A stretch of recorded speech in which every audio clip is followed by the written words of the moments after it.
There's no doubt that Sonic Mania is a love letter to classic Sonic. The way it looks, the way it plays, it's like Christian Whitehead and his team ripped it right out of the past. So far we've only seen two stages. One is a reimagined version of Green Hill Zone, while the other is the completely new Studiopolis Zone. And if you're a Sega fan, this new stage is filled with references to the history of the company and Sonic himself. So we thought we'd go through and point out the ones that stood out to us. And the one that stands out the most is one we're pretty sure everyone has spotted at this point. On the title screen just below Sonic's emblem is an island, which is shaped just like Sonic's head. The checkerboard pattern is his face, a rock for his nose, two lakes for his eyes with an island in the center for his pupil, and green grass for the rest of his head. We're not sure if this is where the game actually takes place though, as there doesn't seem to be a spot for Studiopolis Zone, so it might just be there for effect. But you know what is a real place? Studiopolis. Believe it or not, there's a studio in Los Angeles that specializes in voiceover recording called Studiopolis Inc., and it's here that all of the American voiceovers for Sonic the Hedgehog is recorded. That includes Sonic Boom and every Sonic game created since 2010. The stage truly is a send-up to the actors that have brought these characters to life. Next, the trailer shows Sonic in what seems to be a huge popcorn machine labeled Sega Sonic Popcorn Shop, which was a real thing in Japanese arcades back in 1993. Basically, it was a vending machine combined with an arcade minigame.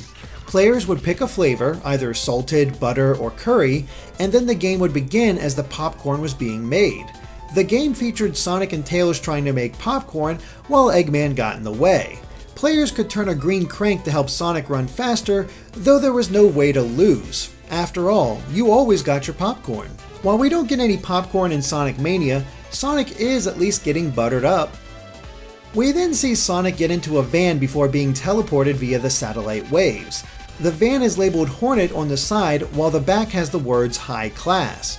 This is a reference to the main car from Sega's Daytona USA arcade game, which was called the Hornet and even had High Class written along the back. And if you look at the van, you'll see it's the exact same color scheme as well, with the same etchings around the text. It's a nice shout out since Sonic cameoed in Daytona USA as well, with his likeness carved into a mountainside. The only thing that would make this better is if Gallop Racing was shown somewhere too. But the TV that Sonic gets beamed to is a reference as well.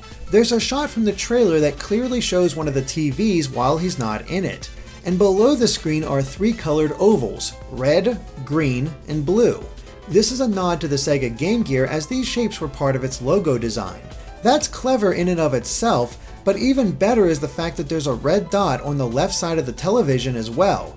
The same red dot that indicated the Game Gear was on when playing the system. So, who's up for some Sonic Triple Trouble? The next reference comes from a billboard that can be seen in the background. It says, Club Spin, Ages. Club Spin is definitely a reference to Sonic himself, while Ages is Sega spelled backward. Ages was also a playable character in Sonic and All-Stars Racing Transformed. It takes the form of a Dreamcast VMU. Its name was derived from a Sega motto, "To be this good takes ages, to be this good takes Sega." But that's not the only reference here, as Club Spin is likely a callback to Club Sega, which are arcades in Japan. That's a lot to squeeze in just one billboard. Finally, one of the references can only be seen in our off-screen footage of Sonic Mania. As soon as you begin Studiopolis Zone, there's a neon sign for Pink Bot.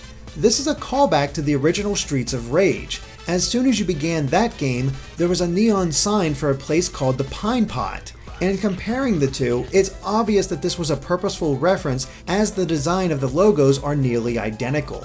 It's a cool little moment. Now that's all the references in Sonic Mania, but there's actually another reference to classic Sonic in the Sonic 2017 trailer that was pointed out to us by Blooper Bro on Twitter.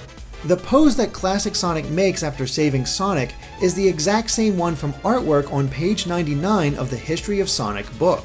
Despite the fact that we have the book ourselves and have found the artwork, it unfortunately is not labeled with any kind of origin. We just don't know what game this Sonic artwork is tied to, but we'd suspect something from the original. And that's all the references we could find in Sonic Mania. Some are pretty clever or just really cool that they were given a shout out at all. We wouldn't be surprised if there were even more callbacks to be found in the full game. Of course, we still have to analyze this trailer, which we'll be doing as soon as possible. Thanks for watching, and of course stay tuned to Game Explained for more on Sonic and other things gaming.